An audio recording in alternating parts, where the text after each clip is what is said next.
Continuity में हम मज़ीद पढ़ेंगे कि पीरियोडिक टेबल के बारे में और कुछ एलिमेंट्स के बारे में और किस तरीके से उनकी बॉन्डिंग ट्रेंड्स वगैरह बनते हैं और उनकी प्रॉपर्टीज़ को हम डिस्कस करेंगे। ये पीरियोडिक टेबल का एक दूसरा व्यू है जिसके अंदर आपको देख सकते हैं कि S block, D block, P block और एफ ब्लॉक में और इनके एटॉमिक नंबर भी लिखे हुए हैं।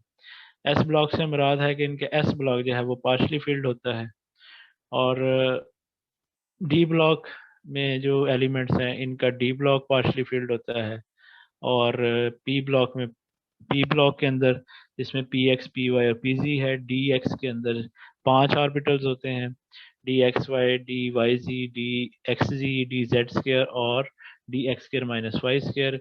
एफ के अंदर 7 होते हैं, जो 7 जो हैं वो पार्शली फील्ड होते हैं जिसके अंदर बॉन्डिंग होती है। 7 के अंदर 14 इलेक्ट्रॉन्स आ सकते हैं।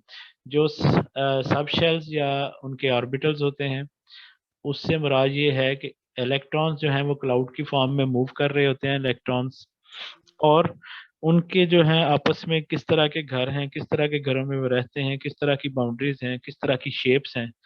तो ये जो ऑर्बिटल्स हैं, एस जो है वो एक समझ लें कि छोटा मकान है, एक एक कमरे का मकान है जिसके अंदर 2 इलेक्ट्रॉन्स रह सकते हैं और वो जो 2 इलेक्ट्रॉन्स हैं वो उनकी इक्वल एनर्जी होगी और लेकिन उनका स्पिन अपोजिट होगा, यानी कि एक का सर एक की तरफ और दूसरा दूसरी तरफ होगा। एक की रोटेशन जो है वो क्लॉकवाइज स्पिन और दूसरे की एंटी क्लॉकवाइज। तो एस ऑर्बिटल राउंड शेप में, और जो पी ब्लॉक हैं वो डम्बल शेप में होते हैं और इनके 3 होते हैं, पी एक्स, पी वाई और पी जी, तीनों एक दूसरे के ऊपर 90 के एंगल पे होते हैं। इनकी जो ओरिएंटेशन है, 3D ओरिएंटेशन जो है वो हमें पता चलती है कि किस तरीके से इसके स्पेस के अंदर ओरिएंटेशन है। तो पी एक्स, पी वाई और पी जी के अंदर भी अगेन 3 3 इलेक्ट्रॉन्स आ सकते हैं और वो जो तीनों इलेक्ट्रॉन्स हैं तीनों जो हैं उसके उनकी इक्वल एनर्जी और इक्वल शेप है, और पहले जो इलेक्ट्रॉन्स हैं वो एक एक करके उनमें जाएंगे, उसके बाद फिर पेयरिंग शुरू होगी। इस तरह से डी एक्स अपना जो डी ऑर्बिटल्स हैं इसके 5 हैं सब शेल्स, और 5 के अंदर इक्वल एनर्जी और लेकिन इक्वल शेप के नहीं है, डिफरेंट शेप के हैं। तो उनके अंदर भी जो इलेक्ट्रॉन्स की फिलिंग होती है वो एक एक इलेक्ट्रॉन पहले पांचों में जाएगा, पांचों घरों में, फिर उसके बाद डबलिंग शुरू होगी। एफ के अंदर भी 7 हैं, 7 मकान, 7 कमरे, एक जैसे इक्वल एनर्जी के बट शेप डिफरेंट, और उनके अंदर भी एक एक इलेक्ट्रॉन जाएगा, उसके बाद डबलिंग शुरू होगी। ये आगे हम इसको डिटेल से पढ़ेंगे। ये जो नेचर ऑफ मैटर है, ये मैक्स प्लैंक की थ्योरी है, studied the radiation profile emitted by solid bodies heated in. इससे मुराद ये है कि इन्होंने ये जो किसी भी सॉलिड पार्टिकल्स को, कोई भी आप मेटल लेके जब आप उसको फ्लेम के ऊपर रखते हैं तो उसमें से रेडिएशन निकलती है, और इसी तरीके से जब आप कोई पैकेट ऑफ एनर्जी किसी एटम के ऊपर पड़ता है तो उसके इलेक्ट्रॉन जो हैं वैलेंस शेल के या तो एक्साइट हो जाते हैं या नॉकआउट हो जाते हैं। अगर एक्साइट होंगे तो इसके मुराद ये है कि वो ऊपर वाले शेल में चले जाएंगे एनर्जी एब्जॉर्ब करके, और उसके बाद वो जब वापस आएंगे तो वो एनर्जी अमिट कर देंगे। तो अमिट, जो एनर्जी इमिट करते हैं उसका भी हम स्पेक्ट्रम लेके चेक कर सकते हैं उसके प्रोफाइल को कि ये कौन सी चीज़ है। इसी तरीके से जब एब्जॉर्प्शन स्पेक्ट्रम है उससे भी हम चीज़ों को चेक कर सकते हैं। और मैक्स प्लैंक थ्योरी में आप देखें डेल्टा ई जो है वो एच न्यू के बराबर है। एच जो है प्लैंक्स कांस्टेंट है, एन जो है वो नंबर ऑफ शेल्स है, कि किसी भी शेल की आपने एनर्जी निकालनी हो वो आप निकाल सकते हैं। और न्यू जो है वो फ्रीक्वेंसी है, फ्रीक्वेंसी मतलब जो भी हम उस पर रेडिएशन, उस शेल के जो इलेक्ट्रॉन्स हैं वो उस एनर्जी की, कितनी एनर्जी की रेडिएशन को एब्जॉर्ब करेंगे वो हम इस तरीके से निकाल सकते हैं। लेकिन ये जो पैकेट ऑफ एनर्जी है ये क्वांटाइज्ड होता है जो उसके ऊपर पड़ता है। इससे मुराद क्या है कि हम जब उसको 10 किलो जूल की एनर्जी चाहिए एक्साइट होने के लिए, तो हम 10 किलो जूल की एनर्जी मिलेगी तो तब इलेक्ट्रॉन्स एक्साइट होंगे, वरना नहीं होंगे। बेशक हम 12 की एनर्जी दे देंगे तो 12 से उसको कोई फायदा नहीं है। इस तरह से 8 किलो जूल से भी कोई फायदा नहीं। एग्जैक्ट अमाउंट जो एक्साइट होने के लिए चाहिए वो मिलेगी तो तब वो पैकेट ऑफ एनर्जी एब्जॉर्ब होगा और वो हायर ऑर्बिटल में जाएगा, और इसी तरीके से उसकी एनर्जी जो है वो हम उसको चेक करते हैं। बच्चों एक सेकंड जरा होल्ड करना।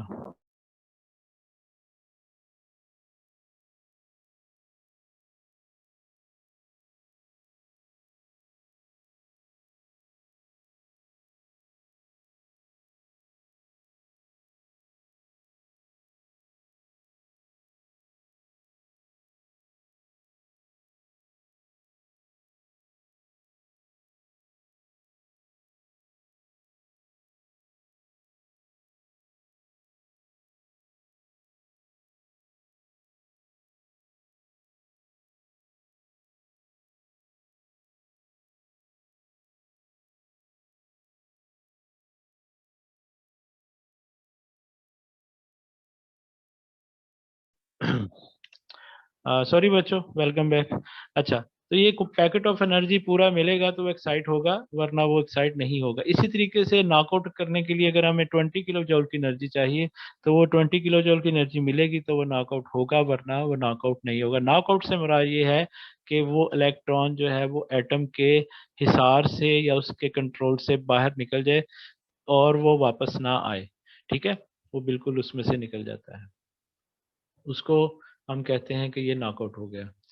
इसी तरीके से जब h की वैल्यू, जो प्लैंक्स कांस्टेंट है, इसकी वैल्यू होती है 6.626 इंटू 10⁻34 जूल सेकंड। ये आपने याद रखना है इस क्वांटिटी को भी। ये न्यूमेरिकल, जैसे ये एग्जांपल है तो इस तरह के न्यूमेरिकल पेपर में आ सकते हैं, तो आपको ये याद रहने चाहिए। ठीक है, किस तरीके से हम उसकी एनर्जी निकालते हैं। इसी तरीके से आइंस्टाइन की जो थ्योरी है कि एनर्जी को मैस में कन्वर्ट किया गया, और इसी तरीके से हम उल्टा भी कर सकते हैं कि मैस से हम एनर्जी बना सकते हैं। और इसका मैंने आपको क्लास में बताया था कि एक्सपेरिमेंट भी हुआ था अमेरिका में, जो CIA के अंडर जो एक प्रोजेक्ट था, काफ़ी साल पहले उन्होंने पब्लिश भी किया था, कि उसमें एक मक्खी को उन्होंने एनर्जी में कन्वर्ट किया था, लेकिन वो रिवर्स नहीं हो सकी थी। तो ये थ्योरी भी मानी जाती है, अभी तक इसको ऑथेंटिक माना जाता है, और इस पे एक्सपेरिमेंट भी, रिसर्च वगैरह हो रही है कि हम किस तरह से, मतलब इंसानों को भी शायद आप कर लेते हो, उसकी भी एनर्जी बना लेते हो। तो प्रोसेस तो चलते रहते हैं। तो इसका मुराद ये है कि जितना मैस ज़्यादा होगा उतनी ही एनर्जी ज़्यादा प्रोड्यूस होगी, लेकिन स्पीड ऑफ लाइट के साथ अगर कोई ऑब्जेक्ट मूव करे। जो मुझे समझ है इस थ्योरी की वो यही है। तो स्पीड ऑफ लाइट c जो है वो वेलोसिटी ऑफ लाइट है, और इसका जो हम इसकी वैल्यू भी फिक्स है। ठीक है, 3 × 10⁻⁻8 होती है शायद। अच्छा, तो इस तरीके से जो फ्रीक्वेंसी की जगह पे अगर हम c/λ लगा दें तो ये भी ठीक है, क्योंकि फ्रीक्वेंसी और जो वेवलेंथ है वो इन्वर्सली प्रोपोर्शनल होते हैं। इससे क्या मुराद है कि जितनी हमारी वेवलेंथ ज़्यादा होगी उतनी ही फ्रीक्वेंसी कम होगी, और जितनी फ्रीक्वेंसी कम होगी उतनी एनर्जी कम होगी। तो मोस्टली जो है हमारा विजिबल स्पेक्ट्रम है, जो हम अपनी आंख से देखते हैं, वो वायलेट से शुरू होता है और रेड पे ख़त्म होता है। और इसलिए वायलेट की एनर्जी ज़्यादा होती है, रेड की कम होती है। तो ये 400 से 760 नैनोमीटर के दरमियान हमारी विजिबल लाइट है जो हमें नज़र आती है। इसी तरीके से लाइट का मैंने आपको एक और कंसेप्ट बताया था कि जो हमें कलर नज़र आता है वो बेसिकली हमें कॉम्प्लीमेंट्री कलर नज़र आता है। जो 7 लाइट्स हैं जो आपकी किसी भी ऑब्जेक्ट पे पड़ती हैं, और कोई भी ऑब्जेक्ट हमें ब्लैक कब नज़र आता है, अगर हमारी पूरी की पूरी लाइट वो एब्जॉर्ब कर ले, रिफ्लेक्ट होके हमारी आई की तरफ कोई लाइट ना आए, तो हम ये कहते हैं कि ये जो है वो कलर ब्लैक है और हमें वो नज़र नहीं आता। इसी तरीके से जब हम कोई भी वाइट ऑब्जेक्ट है, उससे मुराद ये है कि वो पूरी की पूरी लाइट को रिफ्लेक्ट कर देता है। कंप्लीमेंट्री कलर से क्या मुराद है, जो 7 रंग है उसमें से एक कलर जो है वो एब्जॉर्ब होता है, और बाकी 6 अगर रिफ्लेक्ट होते हैं, तो हमें जो कलर एब्जॉर्ब होता है उसका कंप्लीमेंट्री कलर हमें नजर आता है। जैसे अगर कोई भी ऑब्जेक्ट है वो येलो कलर एब्जॉर्ब कर रहा है, तो वो जो 6 लाइट्स मिलके हमारी तरफ, आँख की तरफ आती हैं, तो वो हमें ब्लू कलर नजर आएगा। येलो और ब्लू एक दूसरे का कंप्लीमेंट्री कलर है, यानी कि अगर ब्लू कलर कोई भी ऑब्जेक्ट एब्जॉर्ब कर रहा है तो हमें वो चीज़ येलो नजर आएगी, और अगर कोई भी ऑब्जेक्ट येलो कलर एब्जॉर्ब कर रहा है तो हमें वो ब्लू नजर आएगी। इस तरह से हर कलर का एक कोई ना कोई कंप्लीमेंट्री कलर होता है, और ये हमें फिर वो चीज़ें उस तरह से नजर आती हैं। ये हमारा कलर केमिस्ट्री में आपको बता रहा हूँ कि किस तरीके से हमें चीज़ें नजर आती हैं। इस तरीके से डी ब्रॉगली ने एक बताई बात कि जो जो लाइट है अगर हम किसी पार्टिकल पे मारेंगे तो ऑब्वियसली उसका फिर मोमेंटम वगैरह चेंज हो जाता है। तो इस वजह से हम ये जो दोनों चीज़ें हैं इनकी एग्जैक्ट मेजरमेंट बड़ी मुश्किल होती है हमारे लिए। तो इलेक्ट्रॉन जो वेव लाइक प्रॉपर्टी है और पार्टिकल लाइक प्रॉपर्टी है, ये दोनों होती है, लेकिन साइमल्टेनियसली हम दोनों की मेजरमेंट्स मुश्किल होती है करनी, लेकिन एग्जिस्ट दोनों ही करती हैं। तो इस चीज़ को उसने थोड़ा सा बताया था। और ये एक और है न्यूमेरिकल, ये आप देख लीजिएगा, समझ ना आए तो मुझसे पूछ लीजिएगा। इसी तरीके से जो इलेक्ट्रोमैग्नेटिक रेडिएशंस हैं उसकी भी डिफरेंट कैरेक्टरिस्टिक्स हैं। और वो इलेक्ट्रोमैग्नेटिक से क्या मुराद है कि वो जो चीज़ है, जो भी लाइट है, वो उसकी मैग्नेटिक प्रॉपर्टीज़ भी हैं और इलेक्ट्रिकल प्रॉपर्टीज़ भी हैं। जब ये इलेक्ट्रोमैग्नेटिक रेडिएशन मूव करती है, तो उसका इलेक्ट्रिक फील्ड भी पैदा हो रहा था और मैग्नेटिक फील्ड भी पैदा हो रहा था, और ये दोनों इलेक्ट्रिक फील्ड और मैग्नेटिक फील्ड एक दूसरे के परपेंडिकुलर होते हैं। और अ, जो लाइट हम इलेक्ट्रोमैग्नेटिक रेडिएशन जो हमारी ये कॉस्मिक रेज से शुरू होती हैं, जो हमारी नेचर में एग्जिस्ट करती हैं, हम उनकी बात कर रहे हैं। उसको हम जो नेचुरल रेडिएशन है, उसको हम इलेक्ट्रोमैग्नेटिक रेडिएशन कहते हैं। इस तरीके से पीरियोडिक टेबल की हिस्ट्री है कि पहले कब आया था, कब ये पेपर में मैं नहीं देता ईयर्स के नाम और ये सारी चीज़ें।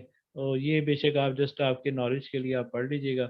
इसमें जो मेन चीज़ है कि आजकल का जो हमारा मॉडर्न पीरियोडिक टेबल है, जिसको हम फॉलो करते हैं, उसके अंदर भी थोड़े बहुत फॉल्ट हैं। एक तो ये कि आइसोटोप्स जो हमने डिस्कस किए थे, उसका कोई जगह नहीं है। इसी तरह से हाइड्रोजन की जो जगह है वो भी इतनी क्लियर नहीं है। लैंथेनाइड और एक्टेनाइड की जो एक ही स्पेस बन रही है, तो ये उसमें कुछ फॉल्ट है जिसको हम दूर नहीं कर सके। और इसके बारे में फिर इतना ज़्यादा इस तरीके से और भी बहुत सी चीज़ें, तो ये इसकी हिस्ट्री ऑफ पीरियोडिक टेबल है। ये हम अलग से भी एक टॉपिक है बड़ा, तो हम इसको भी डिस्कस करेंगे, जिसमें पीरियोडिक टेबल कैसे पहला क्या था, उसके बाद क्या बना। तो ये चीज़ें उससे रिलेटेड, ये जहाँ पे आपके अवेयरनेस के लिए थोड़ा सा बताया है। क्वांटम नंबर्स होते हैं, हम मतलब किसी भी इलेक्ट्रॉन्स को उसका बताना एग्जैक्ट कि वो किस पोजीशन में है। जैसे हम कहते हैं कि हमारा एक एड्रेस होता है, प्रॉपर पता है कि हम कहाँ रहते हैं। इसी तरीके से हर इलेक्ट्रॉन का भी एक अता पता होता है। उस क्वांटम नंबर्स का ये 4 सेट है, इससे हमें पता चल जाता है कि ये कौन सी चीज़ है। और ये मतलब कौन सा इलेक्ट्रॉन है, कहाँ पाया जाता है, किस शेल के अंदर है, इसका क्लॉकवाइज ओरिएंटेशन है या एंटी क्लॉकवाइज, और किस ऑर्बिटल में किस तरीके से ये मौजूद है। तो ये जो सेट है 4 क्वांटम नंबर का, इससे हमें उसकी कैरेक्टरिस्टिक्स का पता चलता है। जैसे प्रिंसिपल क्वांटम नंबर आपको पता है कि ये हमें नंबर ऑफ शेल, जैसे मैंने कहा था कि 2n स्क्वायर रूट से हमें पता चलता है कौन से शेल में कितने इलेक्ट्रॉन्स आएंगे। तो n इज इक्वल टू 1 2 3 से हमें ये आइडिया होता है कि ये कौन सा शेल है। और ये शेल से फिर हमें उससे अंदाजा हो जाता है कि इसकी एनर्जी कितनी है। ज़ाहिर है जो n इज इक्वल टू 1 है, इसकी एनर्जी कम है। जितनी एनर्जी कम होगी उतना वो न्यूक्लियस के करीब होगा, क्योंकि न्यूक्लियस के करीब होने के लिए कम एनर्जी का होना ज़रूरी है स्टेबिलिटी के लिए। और अगर उसकी एनर्जी ज़्यादा होगी तो वो फिर न्यूक्लियस से दूर होता जाएगा, और ज़्यादा एनर्जी आएगी तो किक आउट भी हो जाएगा, उसमें से निकल भी जाएगा। तो जो न्यूक्लियस का जिसके ऊपर कंट्रोल होता है, वो इसी वजह से होता है कि उनकी एनर्जी कम होती है, और वो सब के सब न्यूक्लियस के कंट्रोल में होते हैं। और उसको फिर हम प्रिंसिपल क्वांटम नंबर जो है ना, एक बड़ा, सबसे पहले किसी इलेक्ट्रॉन का हमने पता करना हो कि ये कौन सा इलेक्ट्रॉन है, तो हमें ये पता होना चाहिए कि उसके किस कौन से शेल की बात कर रहे हैं। हर शेल के अंदर इलेक्ट्रॉन डिफरेंट बिहेव करते हैं। दूसरा जो एंगुलर क्वांटम नंबर या अजीमुथल क्वांटम नंबर है, ये हमें एल से जाहिर करता है, और ये हमेशा n-1 होता है। और इससे हमें पता चलता है कि उसकी शेप कैसी है।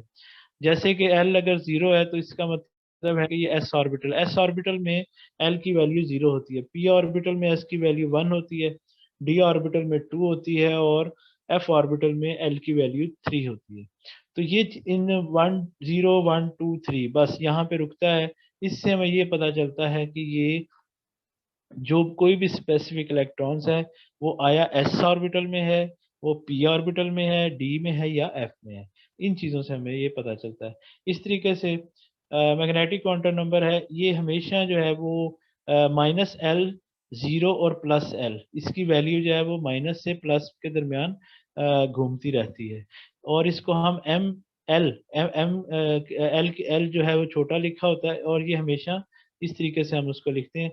अब जैसे अगर ज़ीरो है, तो अगर एंगुलर मोमेंटम नंबर आपका ज़ीरो है, तो ये फिर ज़ीरो ही होगा, यानी कि तो ज़ीरो से मुराद है कि ए की शेप बनेगी। तो एस ऑर्बिटल की आपको पता है ना, एल की वैल्यू ज़ीरो है एस के लिए। और इसी आपने उसका इलेक्ट्रॉनिक कन्फिग्रेशन भी लिखी है, आपको प्रैक्टिस होगी तो आपको पता चल गया। उसमें भी मैंने बताया था कि किसकी एनर्जी ज़्यादा है, किसकी कम है, वो हमने निकालनी होती है एस ऑर्बिटल। या इस तरीके से हम जो उसमें वैल्यूज हम देखते हैं, एल की देखते हैं वैल्यू और एन की देखते हैं। तो वो जो रूल है ऑफ बोर रूल के मुताबिक हम उसकी इलेक्ट्रॉनिक कन्फिग्रेशन करते हैं, तो उसमें भी हम ये वैल्यूज कैलकुलेट करते थे। इसी तरीके से अगर पी के लिए हमारी वैल्यू वन है, अब पी के अंदर कितने इलेक्ट्रॉन्स आते हैं और उनकी ओरिएंटेशन कैसे होती है, तो इसके लिए फिर -1 0 और 1, इसका मतलब है कि इसके तीन जो हैं वो सब शेल बनते हैं। अब 3 सब शेल हैं, उनका नाम है पी एक्स, पी वाई और पी जी। तो इस तरीके से हमें इन चीज़ों का पता चलता है। और इस तरह से लास्ट जो है क्वांटम नंबर है वो एम एस, हम उसमें उसको जाहिर करते हैं, और प्लस हाफ और माइनस हाफ क्लॉकवाइज और एंटी क्लॉकवाइज स्पिन, यानी कि एक ऑर्बिटल के अंदर जो 2 इलेक्ट्रॉन्स होंगे वो सेम स्पिन के साथ नहीं होंगे, अपोजिट स्पिन के साथ होंगे, तभी उनकी एनर्जी लेवल भी कम होगा और वो स्टेबल होंगे। अगर दोनों की एक जैसी स्पिन होगी तो एनर्जी लेवल बढ़ जाएगा, वो फिर एक जैसे स्पिन के साथ एक ऑर्बिटल के अंदर रह भी नहीं सकते। ठीक है, ये और पॉली एक्सक्लूजन प्रिंसिपल भी यही है कि no two electrons in an atom have the same set of 4 quantum numbers. तो पॉली एक्सक्लूजन प्रिंसिपल के मुताबिक ये चारों के चारों क्वांटम नंबर्स किसी भी इलेक्ट्रॉन्स के, या 2 इलेक्ट्रॉन्स को अगर हम कंपेयर करते हैं तो उसमें कभी भी ये 4 के 4 बराबर नहीं होंगे। अगर बाकी 3 बराबर भी होंगे तो लास्ट वाला तो बराबर नहीं होगा, स्पिन तो अपोजिट ही होगा। Because even in a same sub orbital the two electrons have same set of value but they will be in opposite spin, so it's impossible to have same all quantum numbers। ठीक है, n is equal to 1 है, इसमें जो l है वो value 0 है। Zero मतलब आपको पता है s ब्लॉक की बात हो रही है, और it means we have only one s orbital. तो इस तरीके से हम इन चीज़ों को कैलकुलेट करते हैं। -201 या डी ऑर्बिटल में 5 होते हैं, n की वैल्यू 3 हो। ठीक है, तो एल जो है वो 2 होगा। 2 से मुराद ये है -2 + 1, -2 - 1 0 + 1, ये 5, ये 5 उसके जो बनते हैं उसके ऑर्बिटल्स बनते हैं। इन 5 ऑर्बिटल्स के अंदर 10 इलेक्ट्रॉन्स आ सकते हैं, यानी कि एक ऑर्बिटल के अंदर 2 इलेक्ट्रॉन। इसी तरीके से एफ के अंदर 7 ऑर्बिटल्स बनते हैं और उसके अंदर 14 इलेक्ट्रॉन्स आ सकते हैं। ऑफबा प्रिंसिपल जो है वो N+L रूल है, ये एक जर्मन वर्ड है, इसका मतलब कंस्ट्रक्शन होता है, ये किसी साइंटिस्ट का नाम नहीं है, ये मैंने आपको बताया था। और इलेक्ट्रॉन्स की जो फीलिंग होती है वो उसको हम देखते हैं ऑफबा प्रिंसिपल की रूल पे। और कैसे देखते हैं, मैंने आपको ये बताया था कि इसमें हमने सबसे पहले जो इलेक्ट्रॉन्स हैं वो लो एनर्जी में जाता है, लो एनर्जी वाले ऑर्बिटल में, उसके बाद उससे हायर एनर्जी वाले ऑर्बिटल में, यही रूल है। और लो एनर्जी वाला कौन सा है, हाई वाला कौन सा है, वो हम N+L की वैल्यू से चेक कर सकते हैं। तो किसी भी शेल के अंदर हमने देखना हो कि पहले शेल में कितने इलेक्ट्रॉन्स हैं, दूसरे में कितने हैं, तो वो तो हमें पहले तो 2n² से पता चल जाएगा, यानी कि पहले शेल में 2 इलेक्ट्रॉन्स हैं, दूसरे में 8 हैं, तीसरे में 18 हैं।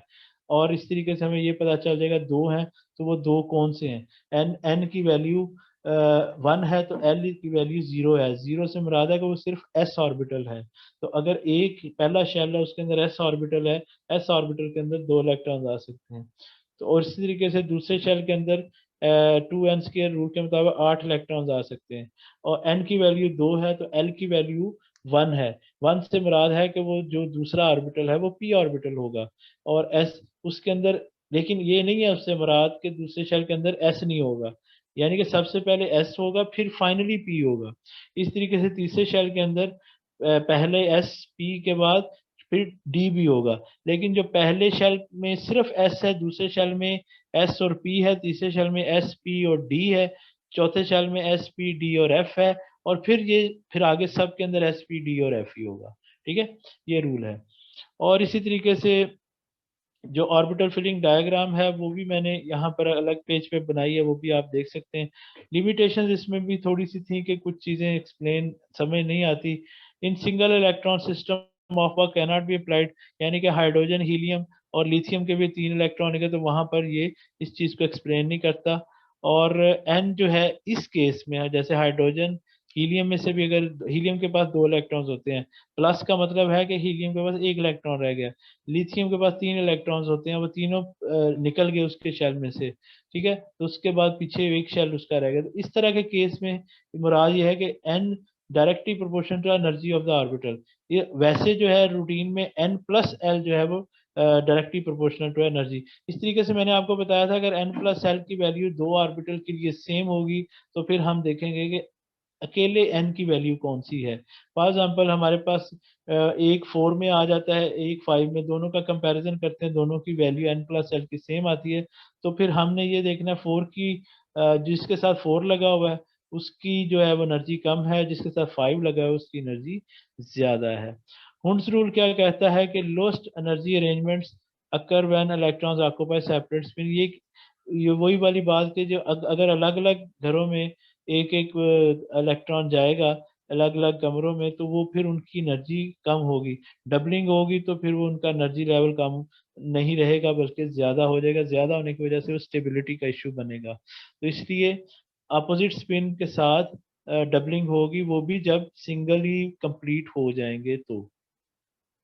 ये एनर्जी डायग्राम है, इसमें आप देख सकते हैं 1s की एनर्जी कम है, फिर 2s, फिर 2p, 3s, 3p, 4s के बाद 4p में नहीं गया, 3d में गया, तो ये इसकी एनर्जी ज्यादा है। इसका n प्लस एल की वैल्यू भी ज्यादा होगी इससे। ठीक है, इसलिए ये चीजें फिर आप इस तरीके से ये सो ऑन आगे तक चलता रहता है। दूसरा देसी तरीका आपको बताया था, लेकिन ये जो है ये थोड़े अगर हो ना हमारे पास इलेक्ट्रॉन जिनकी हमने इलेक्ट्रॉनिक कन्फिग्रेशन देखनी हो, इसमें आप ये समझ लें कि एटॉमिक नंबर कम हो, तो तब ये चीज जो ठीक है। और n प्लस एल का जो फर्क पड़ेगा मैंने आपको बताया था, ये मैंने नीचे भी लिखा है कि पहला जो है वो क्रोमियम 24 की जब आप इलेक्ट्रॉनिक कन्फिग्रेशन लिख रहे होंगे तो वहां पर आप देखेंगे कि 3d4 आएगा। तो वहां पर आपको मैंने कहा था कि हाफ फील्ड या फुल फील्ड करने की कोशिश करते हैं अगर एक इलेक्ट्रॉन का फर्क हो। तो जैसे ही 4d आएगा तो साथ इनकी कोशिश होगी कि 4d की बजाय ये मतलब डी के अंदर 4 की बजाय ये 5 कर लें। और इसी तरीके से जब 9 हो जाए जैसे कि कॉपर के केस में, तो फिर भी इनकी कोशिश होती है कि 10 कर लें। वो कहाँ से आएगा एक इलेक्ट्रॉन, वो जस्ट उससे पिछला जो इलेक्ट्रॉन्स है। जैसे अगर कॉपर की आप लिख रहे होंगे 4s2 3d9 आएगी, तो ये 4s1 रह जाएगा, क्योंकि हाफ फील्ड भी लो एनर्जी होता है और फुल फील्ड भी अगर हो जाए तो वो भी स्टेबल होता है। लेकिन इस केस में अगर आप देखें 4s2 3d9 में ये फुल फील्ड है, और ये फुलफिल हो सकता है अगर ये इससे एक इलेक्ट्रॉन ले ले। ठीक है, तो ये जो है इससे एक इलेक्ट्रॉन होगा, ये बड़ा ऑर्बिटल है, तो ये ज्यादा फिर स्टेबिलिटी इस 3d10 4s1 का जो पेयर बनेगा ये ज्यादा लो एनर्जी पे होगा as compare to this. Same जो है वो क्रोमियम के केस में है, उनका एनर्जी जो है इस तरह से ये सोन चलता रहता है। जहां पर भी डी के अंदर 4 इलेक्ट्रॉन्स होंगे तो वो फौरन 5 कर लेगा, या 9 होंगे तो फौरन 10 कर लेगा। ये कुछ एग्जांपल्स हैं पैरामैग्नेटिक, और ये अगली एग्जांपल है डायमैग्नेटिक की। इससे मुराद क्या है कि पैरामैग्नेटिक और डायमैग्नेटिक की ये इनके पास अनपेयर्ड इलेक्ट्रॉन्स होते हैं। जैसे आप देख सकते हैं कि यहाँ पर 2p में ये जो निशान लगे हुए हैं ये सब के सब अनपेयर्ड इलेक्ट्रॉन्स हैं, सिंगल इलेक्ट्रॉन्स हैं, यानी कि इन्होंने ऑक्यूपाइड डबलिंग इनकी नहीं हुई अभी। इस केस के अंदर अगर आप देखें तो मोस्टली जो इलेक्ट्रॉन्स हैं वो ये वाले जो इलेक्ट्रॉन्स हैं ये जो सिंगल होते हैं, ये मैग्नेटिक फील्ड के साथ इनका साथ डिफ्लेक्शन होता है। ठीक है, ये उसकी तरफ अट्रैक्ट होते हैं, जिसकी वजह से हम इनको पैरामैग्नेटिक कहते हैं। डायमैग्नेटिक जिन जो सिंगल इलेक्ट्रॉन नहीं होते पेयरिंग में होते, जैसे अगर आप इसमें देखो बेरिलियम के केस में भी और इस तरह से नियॉन के केस में भी उसका जो अनपेयर्ड इलेक्ट्रॉन्स आपको नजर नहीं आएंगे। तो इस तरह के केस में ये फिर हम इसको कहते हैं कि ये डायमैग्नेटिक है। और इसी तरीके से कुछ एक्सरसाइज हैं आपने चेक करने के लिए और आपके नॉलेज के लिए। इलेक्ट्रॉन्स को जो हम वैलेंस इलेक्ट्रॉन्स होते हैं इससे मुराद ये है कि उसके आखिरी शेल में कितने इलेक्ट्रॉन्स हैं, और जो इनर इलेक्ट्रॉन्स होते हैं उनको हम कहते हैं कोर इलेक्ट्रॉन्स, या अंदर वाले इलेक्ट्रॉन जो इनसाइड शेल में होते हैं। और इलेक्ट्रॉनिक कन्फिग्रेशन वैलेंस शेल की लिखनी हो तो उसका ये एक तरीका है। और ये कुछ मेन ग्रुप एलिमेंट्स हैं ये लिखे हुए हैं, ये जस्ट आपकी अवेयरनेस के लिए। पीरियोडिक ट्रेंड से मुराद ये है कि पीरियोडिक टेबल में लेफ्ट से राइट जो होती हैं रोज होती हैं उसको हम कहते हैं पीरियड्स, और ऊपर से नीचे डाउन द ग्रुप हम उसको ग्रुप्स होते हैं। उसकी प्रॉपर्टीज किस तरीके से पीरियोडिक टेबल में बनी हुई है कैसे चेंज होती हैं वो अब हम डिस्कस करेंगे। इसमें ये कि आयोनाइजेशन एनर्जी है, इलेक्ट्रॉन अफिनिटी है, एटॉमिक नंबर है, मेटालिक कैरेक्टर है, पोलराइजेबिलिटी है। ये प्रॉपर्टीज हैं जो हम ज्यादातर देखते हैं। इसके अलावा भी होती हैं लेकिन ये अभी हम इन पे ही इक्तफा करेंगे। आयनाइजेशन एनर्जी से मुराद है कि उसको गैसियस फॉर्म में कितनी एनर्जी चाहिए नॉकआउट होने के लिए, तो वो फिर आयोनाइज हो जाएगा। मतलब आयोनाइज से मुराद ये है कि इलेक्ट्रॉन अगर उसमें से निकल जाता है तो वो कैटाइन बन जाएगा, उसके ऊपर पॉजिटिव चार्ज आ जाएगा। उस सूरत में कितनी एनर्जी से वो नॉकआउट हो सकता है ये हम चेक करेंगे। और ये चीज़ जो है वो एटॉमिक साइज से रिलेट करती है। एटॉमिक साइज जो है इंटर एटॉमिक डिस्टेंस की बेस पे हम चेक करते हैं कि एक जैसे इलेक्ट्रॉन्स हों, तो अगर हम उनका पेयर बना हो तो दरमियान से सेंटर का उसका हाफ निकाल लेते हैं, तो वो रेडियस होता है, और उससे फिर हमें पता चल जाता है कि उस लाइन के रेडियस इसका एटॉमिक डिस्टेंस कितना है।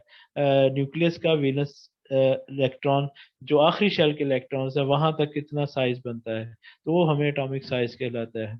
इलेक्ट्रॉन अफिनिटी होती है गैसियस फॉर्म के अंदर कोई भी इलेक्ट्रॉन को ऐड करना किसी एटम के अंदर, और जब इलेक्ट्रॉन ऐड होता है तो वो एनर्जी रिलीज करता है, लेकिन ये उस केस में होता है जब एक न्यूट्रल एटम हो।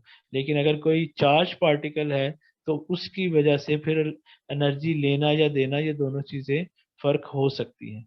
इसी तरीके से जो हमारे पास metallic character mean electropositive character, और ये आपको मैंने कहा था जो मेटल्स होती हैं वो इलेक्ट्रॉन आसानी से दे देती हैं। तो आपने वो पीरियोडिक टेबल पिछला भी देखा, उसमें भी आपने देखा होगा कि ये जो 1A और 2A ग्रुप जो है वो हाईली इलेक्ट्रो पॉजिटिव करेक्टर के होते हैं। और क्यों होते हैं वो हम डिस्कस करेंगे। पोलराइजेबिलिटी, किसी दूसरे को पोलर बनाना, ये छोटा साइज होगा, इलेक्ट्रोनेगेटिविटी ज्यादा होगी, तब ये इजीली हो जाएगा। यहाँ पर वो नहीं लिखा हुआ इलेक्ट्रोनेगेटिविटी, ठीक है, वो आगे हम एक्सप्लेन करेंगे। एटॉमिक साइज, एटॉमिक रेडियस आपको बता दिया कि एस्टिमेटेड हो सकता है, एग्जैक्ट नहीं हो सकता, क्योंकि इलेक्ट्रॉन जो है वो क्लाउड की फॉर्म में, उनकी एक डिस्टिंक्ट बाउंड्री नहीं है कि यहाँ पर इसकी हद खत्म हो रही है तो हम इसका एटॉमिक डिस्टेंस, तो वो हम, अगर फॉर एग्जांपल ऑक्सीजन एटम है तो एक और वो एटम दूसरे एटम से मिला हुआ है, तो उन दोनों के दरमियान न्यूक्लियस डिस्टेंस को हम हाफ करके हम कह सकते हैं, इस तरीके से हमें पता चल सकता है। एग्जैक्टली जो है वो हमें नहीं, एस्टिमेटेड ही पता चलेगा। और प्योरिटेंट एटॉमिक रेडियस का जैसे कि साइज बढ़ता है, अगर आप लेफ्ट से राइट देखें तो उसका नंबर ऑफ शेल नहीं बढ़ रहे होते, इलेक्ट्रॉन्स ही बढ़ रहे होते, तो लेफ्ट से राइट पीरियड के अंदर जस्ट उसका एटॉमिक साइज छोटा होता जाता है, क्योंकि इलेक्ट्रॉन्स बढ़ते जाते हैं और उधर से न्यूक्लियस में पॉजिटिव चार्ज भी बढ़ता रहता है, तो पॉजिटिव और नेगेटिव की अट्रैक्शन की वजह से उसका साइज छोटा होता रहता है। इस तरह से ऊपर से नीचे जब हम आए ग्रुप में, तो हर शेल उसका बढ़ता जाता है, और वैलेंस शेल में इलेक्ट्रॉन तो उतने ही रहने हैं जो periodically हमने एक एक हमने जो ग्रुप बनाया, उसका मतलब ये है कि उसके आखिरी शेल में कितने इलेक्ट्रॉन है वो एक जैसे होंगे, लेकिन शेल बढ़ता जाएगा तो साइज उसका ऊपर से नीचे इंक्रीज होगा, लेफ्ट से राइट कम होगा। इस तरीके से जो हमारे पास ये एग्जांपल उसकी दी हुई है। आयनाइजेशन एनर्जी या आयनाइजेशन पोटेंशियल से मुराद सेम ही है। ये आप देखेंगे गैसियस फॉर्म में है, इसको कितनी एनर्जी दें, आईपी मीन आयनाइजेशन पोटेंशियल कितना दें कि ये गैसियस फॉर्म में केटाइन बन जाए और एक इलेक्ट्रॉन उसका नॉकआउट हो जाए। तो इस तरह की चीज को, मेजरमेंट को हम कहते हैं आयनाइजेशन पोटेंशियल। और ये भी उसी तरीके से अगर उसका साइज बड़ा होगा तो वैलेंस शेल के इलेक्ट्रॉन्स इजीली नॉकआउट हो सकेंगे, कम एनर्जी देनी पड़ेगी। लेकिन अगर एटॉमिक साइज छोटा होगा तो फिर ज्यादा एनर्जी देनी पड़ेगी। तो जिस तरह से एटॉमिक रेडियस का ट्रेंड था, उसी तरीके से जितना साइज बड़ा होगा उतना नॉकआउट करना इजी। इसका मतलब है ऊपर से नीचे जो है वो आयनाइजेशन पोटेंशियल कम होगा, लेफ्ट से राइट जो है आयनाइजेशन पोटेंशियल बढ़ेगा। यानी कि ये इन्वर्सली प्रोपोर्शनल हो गया साइज के, साइज ज्यादा एनर्जी कम, साइज कम एनर्जी ज्यादा, तो इन्वर्सली प्रोपोर्शनल हो जाएगा उसके। तो ये उसके डिफरेंट ट्रेंड्स हैं, और first ionisation potential, second ionisation potential, इस तरह से हम कैलकुलेट करते हैं। और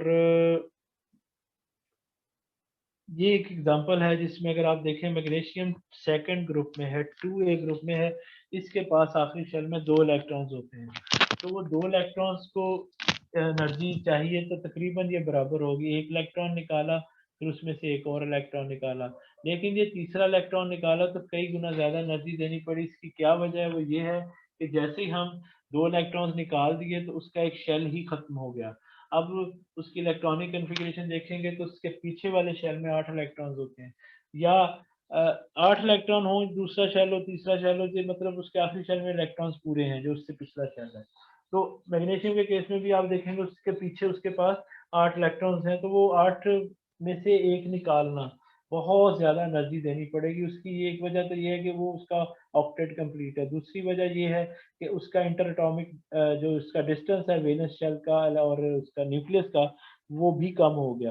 जितना वो न्यूक्लियस के करीब होगा उतना वो कम लो एनर्जी पे होगा, तो उसको बहुत ज्यादा एनर्जी देंगे तो वो नॉकआउट होगा। उसके पास अपनी एनर्जी तो इतनी है नहीं, उसके अंदर तो इतनी जान ही नहीं है कि वो उसके न्यूक्लियस के असर से भाग सके। इलेक्ट्रॉन एफिनिटी, ये गैसियस फॉर्म के अंदर इलेक्ट्रॉन को ऐड करना। ये गैसियस फॉर्म में था, उसके अंदर हमने एक इलेक्ट्रॉन को ऐड किया, तो उसके लिए हमें कितनी एनर्जी देना पड़ेगी, हमें देनी पड़ेगी, सॉरी एनर्जी रिलीज होगी, क्योंकि अगर बाहर से कोई इलेक्ट्रॉन ऐड करना है तो वो एनर्जी उसको फिर रिलीज करेगा, तो लो एनर्जी पे आएगा तो तभी ऐड हो सकता है। तो ये क्लोरीन की एग्जांपल है। क्लोरीन के पास 7 इलेक्ट्रॉन्स होते हैं, एक इलेक्ट्रॉन उसके अंदर और ऐड करेंगे तो 349 किलो जूल की एनर्जी रिलीज होगी। इसी तरीके से ये फ्लोरीन, क्लोरीन, ब्रोमीन और आयोडीन की तकरीबन आप देखें मिलती जुलती इलेक्ट्रॉन एफिनिटी का ट्रेंड है। ये हेलोजेंस ग्रुप की बात कर रहे हैं। लेकिन अगर आप ऑक्सीजन की बात करें तो इस केस में ऑक्सीजन न्यूट्रल हालत में है, इसके अंदर एक इलेक्ट्रॉन हमने ऐड किया तो उसके ऊपर नेगेटिव चार्ज आ गया और साथ ही इसके स्टैंडर्ड एंथैल्पी चेंज इसमें कितना आया। ये जो नॉट होता है ना, इससे मुराद होता है स्टैंडर्ड कंडीशन। स्टैंडर्ड कंडीशन कौन सी होती है? 25 डिग्री सेंटीग्रेड, 1 मोलर कंसंट्रेशन और 1 एटमॉस्फेरिक प्रेशर। इस कंडीशन के ऊपर जो भी चीज होगी, ये जो नॉट लगा होता है जीरो जिसको हम कहते हैं डेल्टा एच नॉट, ये इंथैल्पी चेंज है। इंथैल्पी क्या होती है? ये होती है हीट ऑफ रिएक्शन भी हम इसको कहते हैं, यानी कि एट कांस्टेंट प्रेशर किसी भी जो उसके अंदर कितनी उसको हीट देनी पड़ेगी, तो वो हमें ये डेल्टा एच नॉट या एंथैल्पी चेंज से हमें पता चलता है। ठीक है, ये एक स्टेट फंक्शन है और ये थर्मोडायनेमिक प्रॉपर्टीज हैं। अच्छा, अब ये चूंकि एक इलेक्ट्रॉन उसमें ऐड किया तो इतनी एनर्जी उसने रिलीज की -141 किलो जूल की। लेकिन अगर दूसरा इलेक्ट्रॉन इसमें ऐड करेंगे तो फिर हमें एनर्जी देना पड़ेगी, क्योंकि ये एक नेगेटिव चार्ज है और इलेक्ट्रॉन के ऊपर भी नेगेटिव चार्ज है, इन दोनों के दरमियान फोर्स ऑफ रिपल्शन होगी। इस फोर्स ऑफ रिपल्शन को ओवरकम करने के लिए हमें फिर एनर्जी देना पड़ेगी। ठीक है, एक तो एनर्जी है ना उसको रिलीज करता है जब उसके अंदर हम ऐड करते हैं, लेकिन ये ऐड तो करना एक अलग केस है, पहले इन दोनों के दरमियान मोहब्बत डेवलप करना। दोनों नेगेटिव चार्ज हैं, इनको आपस में एक दूसरे के करीब लाना भी बहुत मुश्किल है। तो इस मुश्किल को हल करने के लिए फिर हम इसके अंदर जो है वो एनर्जी हमें देना पड़ेगी। तो ओवरऑल अगर आप एनर्जी देखें, दो एटम अगर ऑक्सीजन के न्यूट्रल में ऐड करना पड़े तो इनको हम दोनों का डिफरेंस 737, यानी कि ओवरऑल जो है हमें प्लस में चला जाएगा इसका इलेक्ट्रॉन अफिनिटी जो है। और इसकी वजह मैंने आपको बता दी कि फोर्स ऑफ रिपल्शन को ओवरकम करने के लिए। और ये कुछ उसके ट्रेंड्स हैं, ये आप देख लें। इलेक्ट्रोनेगेटिविटी होती है एक शेयर्ड पेयर ऑफ इलेक्ट्रॉन को अपनी तरफ खींचने की कितनी ताकत है उसके पास। जब एक बॉन्ड बनाया है, कोवलेंट बॉन्ड बनाया है शेयरिंग से, तो कितना उस ताकत से अपनी तरफ खींचता है। इसका भी ट्रेंड आप देख लें तो ये जो चार है, फ्लोरीन की सबसे ज्यादा इलेक्ट्रोनेगेटिविटी है। उसकी वजह भी काफी हद तक साइज पे इसकी प्रॉपर्टी डिपेंड करती है, क्योंकि अगर आप देखें लेफ्ट से राइट उसका साइज डिक्रीज होता जा रहा है।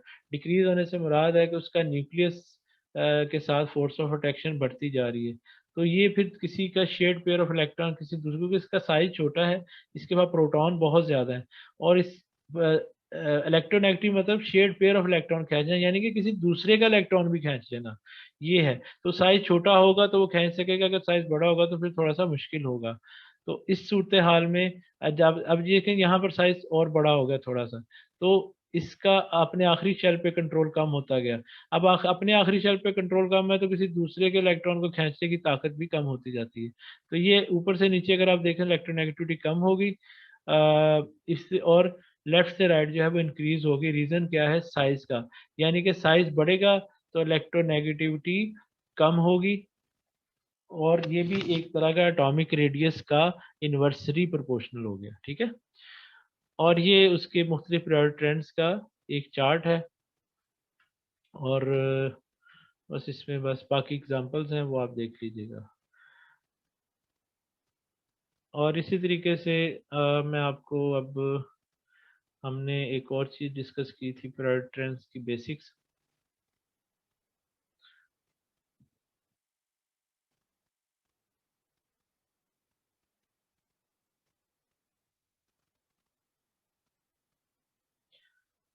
अच्छा, ये जो प्रॉपर्टीज हैं ये हमने जो अभी डिस्कस की हैं वो अब ये बुक से लिखा हुआ है, सिर्फ आपको बताने के लिए कि बुक्स में इजी लिखा होता है तो ये वही लिखा हुआ है, कोई और नई बात नहीं है।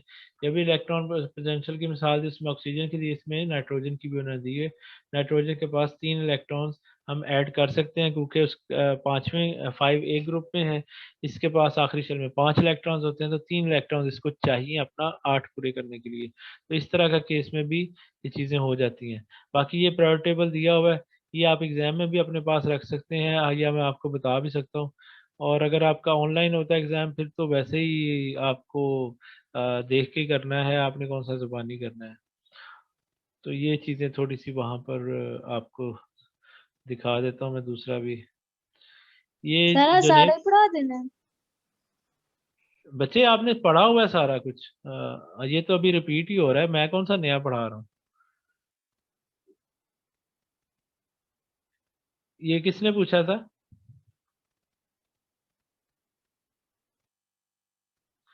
अगर नए बच्चे हैं तो वो उनका जो उनको जवाब मैं ये देता हूँ कि मैंने इसलिए ज़्यादा पढ़ा रहा हूँ कि इन्होंने आपका मिल जाए।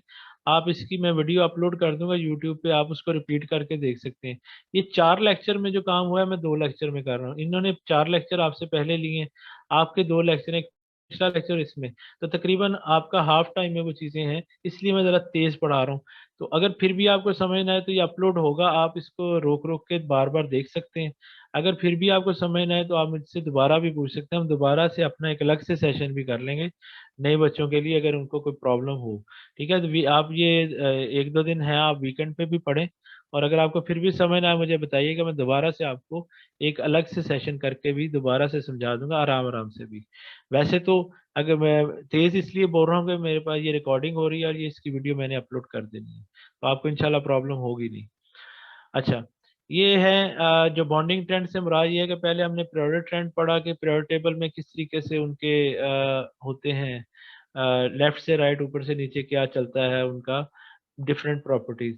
बॉन्डिंग ट्रेंड से मुराद ये है कि किस तरह से वो बॉन्डिंग करते हैं, ये भी इतनी डिटेल से नहीं है, जस्ट आपको बताने के लिए 1A और 2A का ही थोड़ा सा बताया गया, बाकी जो पूरे पीरियोडिक टेबल में किस तरह से बॉन्डिंग होती है वो यहाँ पर इतनी अच्छे से एक्सप्लेन नहीं की गई। सिर्फ बताने का यहाँ पे मकसद ये है कि सेकंड जो पीरियड है पीरियोडिक टेबल में, जो दूसरी लाइन है, मैं इधर से निकाल भी देता हूँ, ये जो दूसरी लाइन है जिसमें लिथियम बेरिलियम और यहाँ से boron carbon nitrogen oxygen fluorine और नियॉन है, इनकी अगर आप बात करें तो ये ऑक्टेट रूल को बे करते हैं, यानी कि इनकी कोशिश है कि अपने आखिरी शेल में 8 इलेक्ट्रॉन पूरे करें। लेकिन period 3 and later elements can expand there valence, ये अपनी जो इनका वैलेंस शेल है उसकी बेस पे इनकी वैलेंसी चेंज हो जाती है, लाजमी नहीं है कि ये 8 पूरे करें, ये चेंज भी कर सकते हैं। जैसे मैंने आपको एग्जांपल दी थी कि यहाँ पर अगर आप देखें तो जस्ट ऑक्सीजन तो 8 पूरे करता है, लेकिन इसके बिल्कुल नीचे सल्फर है, तो ये सल्फर जो है ये 10 बॉन्ड भी बना देता है। सेम फास्फोरस भी, इसकी भी डिफरेंट होती है। तो ये जो है हमेशा आपको फर्क नजर आएगा यहाँ पर, उसकी वजह ये है कि इनके वैलेंस शेल में जो इलेक्ट्रॉन्स हैं वो वहाँ पर, इन्होंने जो अब बॉन्डिंग कैसे होती है ये अब हम इससे नेक्स्ट जो टॉपिक है वो हमारे यही है। इसमें लीव्स डॉट स्ट्रक्चर से हम शुरू करेंगे, सेंट्रल एटम की प्रॉपर्टीज क्या है और किस तरह से वो बॉन्डिंग करते हैं, वो फिर हम डिटेल से देखेंगे। तो यहाँ पर वही सारा ये पीरियोडिक टेबल आप सामने रखेंगे तो ये आप पढ़ेंगे तो आपको पता चल जाएगा। हाइड्राइड से मुराद ये है कि हाइड्रोजन के कंपाउंड्स, और हाइड्रोजन नेगेटिव चार्ज भी आ सकता है इस पे और पॉजिटिव चार्ज भी आ सकता है, ये याद रखिएगा। इसको फर्स्ट एक ये भी पीरियोडिक टेबल का एक फॉल्ट है, हाइड्रोजन की पोजीशन वहां पर एक्चुअल नहीं है। जो पीरियोडिक टेबल फर्स्ट ग्रुप में इसलिए रखा हुआ है कि इसके आखिरी शेल में 1 इलेक्ट्रॉन है, पर डजेंट मीन कि इसकी प्रॉपर्टीज 1A ग्रुप से मिलती हैं, इसकी प्रॉपर्टीज डिफरेंट है, ये गैसियस फॉर्म में है, दूसरी मेटल्स है। और दूसरा ये कि ये वो इलेक्ट्रोपॉजिटिव है, ये इलेक्ट्रोपॉजिटिव भी हो सकता है, इलेक्ट्रोनेगेटिव भी हो सकता है। इलेक्ट्रोनेगेटिव से मुराद इसके ऊपर नेगेटिव चार्ज भी आ सकता है। ठीक है, ये इलेक्ट्रॉन लूज करने की भी प्रॉपर्टी है, इलेक्ट्रॉन एक्सेप्ट करने की भी है इसमें। तो ये हाइड्राइड फॉर्मेशन के लिए भी यहाँ पर उसका ट्रेंड बताया। इसके अलावा स्लाइन हाइड्राइड्स होते हैं जो हमारे पास फर्स्ट ए ग्रुप के एलिमेंट्स हैं, उनसे जो मिलके हमें बनता है एस ब्लॉक के जो है, ठीक है, 1A या 2A जो दोनों में से। तो ये मेटल को हाइड्रोजन के साथ गर्म करने से ये बन जाता है, ये इसकी हाइड्राइड से मुराद क्या है, और सलाइन मतलब जो एस ब्लॉक एलिमेंट्स हैं उनके साथ जो कंपाउंड बनता है। इसी तरीके से अगर आप देखें मेटेलिक हाइड्राइड, ये हमारे पास बनते हैं डी ब्लॉक एलिमेंट्स के साथ हाइड्रोजन के कंपाउंड। ठीक है, इनकी डिफरेंट प्रॉपर्टीज होती हैं। इस तरह से बाकी जो मॉलिक्यूलर हाइड्राइड्स हैं ये नॉन मेटल या पी ब्लॉक एलिमेंट्स के साथ इसको हम एक्सप्लेन करते हैं। ये नीचे तीनों का लिखा हुआ है एस, डी और पी। ठीक है, तो ये इसी तरह से ऑक्साइड्स का है, और ये आप उसको हाइड्रोजन की भी प्रॉपर्टीज हमने नीचे लिखी हुई हैं। और हमारे पास अभी एक और था छोटा सा, वो था एसिड बेस का।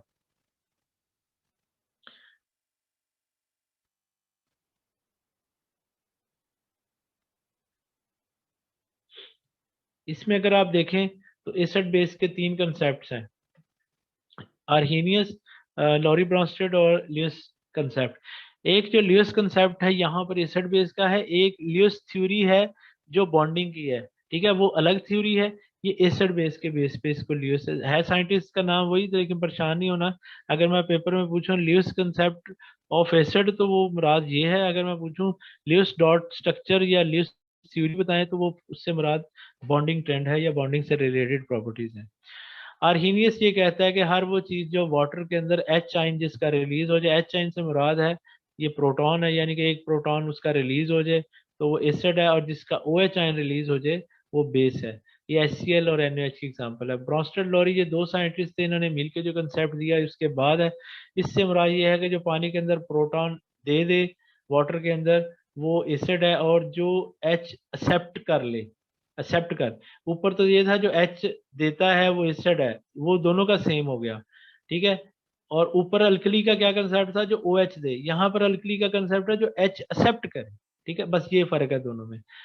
और इसी तरीके से हमारे पास जो कॉन्जुगेट एसिड और बेस का कंसेप्ट है कि हर एसिड का एक कॉन्जुगेट बेस होता है। जब वो एसिड उसका एच आयन निकल जाता है तो उसके पीछे नेगेटिव चार्ज स्पीशीज बचती है, तो वो उसका कॉन्जुगेट बेस कहलाता है। जैसे HCl में से H निकल जाए तो Cl जो है वो इसका कॉन्जुगेट बेस है। इस तरीके से अमोनिया बेस है, इसमें H एक्सेप्ट किया ना, तो ये जो एसिड बना ये इसका कॉन्जुगेट एसिड है। तो इस तरीके से कॉन्जुगेट बेस और कॉन्जुगेट एसिड का कंसेप्ट है। यानी कि बेस होगा उसका जो अगर मतलब अगर बेस का मतलब है एच एक्सेप्टर है, तो एच एक्सेप्ट करके जो उसने बनाया वो कॉन्जुगेट एसिड कहलाएगा। इस तरह जो एसिड होता है वो एच डोनर होता है, अगर एच इसने डोनेट कर दिया तो जो पीछे बच गया वो उसका कॉन्जुगेट बेस कहलाएगा। तो इसी तरीके से एसिटिक एसिड है, और वाटर के अंदर ये एक वीक एसिड है। वीक एसिड की एग्जांपल मैंने आपको ये बताई थी कि इसका जो एच आइन है वो डिसोसिएट होता है, लेकिन वाटर के अंदर फिर इतना ये नहीं होता। इसका जो कॉन्जुगेट बेस है स्टेबल, वो दोबारा से एच को अपने साथ मिला के तो एसिटिक एसिड बना देता है। और उसकी रीजन मैंने आपको ये बताई थी कि CH3COO के अंदर ये नेगेटिव चार्ज है, ये बहुत ज्यादा इलेक्ट्रोनेगेटिव एक सॉरी नेगेटिव चार्ज मतलब है कि ये इलेक्ट्रॉन्स आ गए।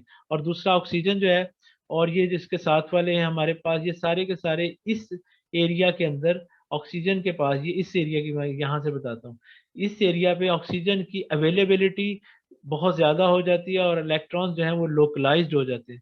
और जो लोकलाइज्ड इलेक्ट्रॉन्स होते हैं वो स्टेबल नहीं होते, वो कोई ना कोई चीज़ पॉजिटिव उनके करीब आएगी तो उनकी कोशिश होगी उससे रिएक्शन कर दें।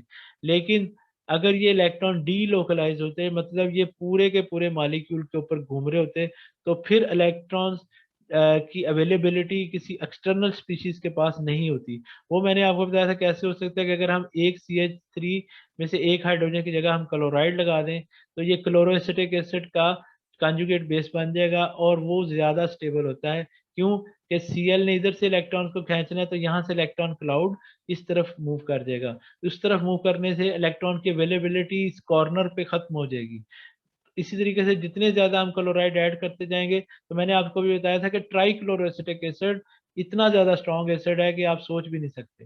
रीजन उसकी क्या है कि उसका जो कॉन्जुगेट बेस है वो स्टेबल है, यानी कि अगर उस वो एच आइन उसमें से निकल भी जाता है तो पीछे जो चीज बचती है वो स्टेबल होती है। अगर किसी एसिड का कॉन्जुगेट बेस स्टेबल हो तो वो स्ट्रॉन्ग एसिड होगा। ठीक है, ये भी बात एक है, वो स्टेबल होगा तो तभी वो एच आइन दे सकेगा, अगर वो स्टेबल नहीं होगा तो वो एच आइन देगा ही नहीं, दोबारा से एच को पकड़ लेगा। ठीक है, ये बात आपने याद रखनी है। और यहाँ पर एम्फीप्रोटिक या एम्फीफिलिक, ये दो टर्म्स यूज होती हैं। इससे मुराद ये है ऐसी स्पीशीज जो एसिड के तौर पे भी एक्ट करें और बेस के तौर पे भी एक्ट करें, जिसमें हमारे पास वाटर है। इस केस में अगर आप देखेंगे वाटर ने अमोनिया के साथ रिएक्ट किया, तो इस केस में ये इसने एसिड के तौर पे एक्ट किया। इसने बेस के साथ मिला है, क्या मतलब एसिड के तौर पे एक्सेप्ट किया, इसने एच आइन दे दिया, वाटर के अंदर एच आइन दिया, तो ये उसका कॉन्जुगेट बेस बन गया जो पीछे बचा। और इस तरह से अमोनिया ने एच आइन एक्सेप्ट किया, तो ये एक बेस है। लेकिन इसमें अगर ऊपर वाली एग्जांपल में देखें HCl और वाटर के केस में, इस वाटर ने एक्ट एज अ बेस। क्या मतलब कि इसने एच आइन को एक्सेप्ट किया, ठीक है। अब यहाँ पर H2O से H3O पॉजिटिव बना और ये HCl ने इलेक्ट्रॉन डोनेट किया, तो ये Cl नेगेटिव चार्ज हमारे पास एक स्पीशीज आ गई, ठीक है। तो ऐसी स्पीशीज जो एसिड और बेस दोनों के तौर पर एक्सेप्ट करें, वो एम्फीप्रोटिक या एम्फीफिलिक दोनों नाम इसके लिए यूज होते हैं। अच्छा, इस दोनों नामों में भी फर्क है, वो मैं आपको उसमें बता देता हूँ। That can behave both a Bronsted as बेकार एम्फीप्रोटिक, और एम्फीफिलिक जो है वो सिर्फ वाटर के लिए टर्म यूज होती है, और एम्फीप्रोटिक जो है वो कोई भी स्पीशीज हो सकती है, ठीक है। अच्छा, less concept of acid and base जो है ये हमें मैंने लिखा नहीं है, मैं आपको लिख दूंगा, देख के ना मैं बता दूंगा आपको। तो थोड़ा सा स्लाइड सा टर्मिनोलॉजी में फर्क आते हैं, वो चीज़ मतलब बेशक एक ही हो, लेकिन अगर डिफरेंट टर्म है तो हमें उसका पता होना चाहिए कि इससे क्या मुराद है। एन एसिड इज एन, जो लियस कंसेप्ट है वो आखिरी कंसेप्ट जो है वो ये है कि जो इलेक्ट्रॉन को एक्सेप्ट करता है वो एसिड, वो बेस है, और जो इलेक्ट्रॉन डोनेट करता है वो एसिड है, ठीक है।